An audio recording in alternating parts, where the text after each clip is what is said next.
los visores, de ser las manos y los oídos del contratante, que en este caso el gobierno, para ver si los que están encargados de hacer la obra lo hacen bien.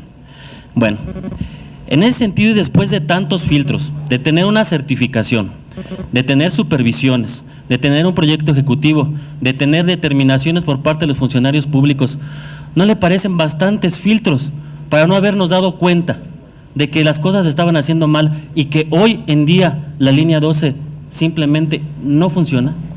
Y estamos hablando de prácticamente entre el consorcio e IPISA de 240 millones de pesos. 240 millones de pesos que al día de hoy están en entredicho, que el día de hoy pues ha habido cuestionamientos sobre el trabajo de todos los involucrados. Y les guste o no a todas las personas que están involucradas, tanto empresas como funcionarios, pues el día de hoy forman parte de un escándalo. El día de hoy forman parte de un bochornoso caso, como es la línea 12, porque el daño es principalmente a los ciudadanos.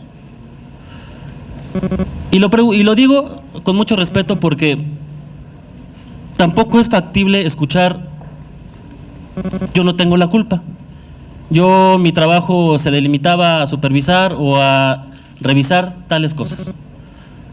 Yo creo que lo que está en entredicho el día de hoy es el prestigio de sus empresas y el prestigio de la ingeniería mexicana, y que yo creo que ustedes también estaban obligados a ir un poco más allá, a decir si algo veían que estaba mal, no sé, tal vez en el proyecto ejecutivo, que aunque ustedes me digan que lo agarraron sobre la marcha, pues me parece que no es factible y que deberíamos de escuchar otro tipo de cosas de las empresas que participaron en la elaboración de la línea 12.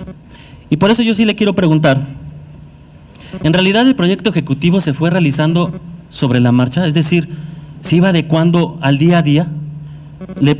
Y si no es así, bueno, ahorita me explica, pero aquí ya han venido a hablar muchas otras personas que el proyecto ejecutivo se iba realizando conforme al día pedía. Y eso sí me parece lamentable y me parece grave.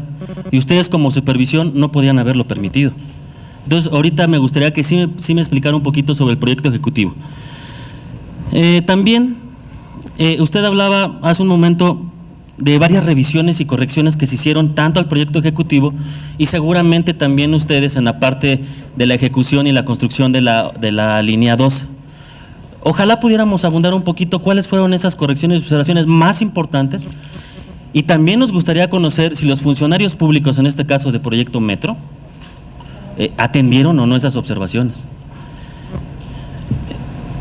También en el lado de la normatividad, ya hace rato en las preguntas salió lo de la calidad de los materiales. En estas mesas se ha estado en entredicho si la calidad de los materiales era la adecuada o no. Nos gustaría escuchar de la empresa supervisora si los durmientes, si los materiales utilizados para la elaboración de los cajones fue la adecuada, si los pilotes estaban a la profundidad que pedía el tipo de terreno, sobre todo en la parte elevada, que era una zona, pues he escuchado lacustre, que es una zona medio pantanosa, que igual los movimientos y los hundimientos se podían venir dando conforme la obra se iba asentando. Si esto realmente todo eso estaba bien calculado, porque hoy también ha habido aquí funcionarios que han dicho que no del todo, que si los pilotes tenían que estar a 20 metros, que si a 14, nosotros no somos los expertos, pero sí nos gustaría escuchar cuáles fueron las determinaciones para tomar la profundidad de esos pilotes, cuáles son las opiniones de ustedes sobre la calidad de los materiales.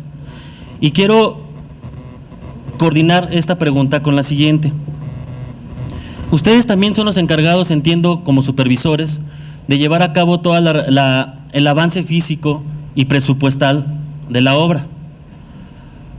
No encontramos razón alguna para que haya un sobrecosto de prácticamente 7,000 millones de pesos. ¿Ustedes les tocaba también de alguna forma supervisar que el control presupuestal fuera el adecuado? Sí nos gustaría escuchar cómo se dio toda esta integración de las estimaciones, cómo fue avanzando el control presupuestario para que llegáramos a un monto fuera de lo normal en crecimiento de prácticamente un 40% con respecto de la obra del contrato original, como se había anunciado.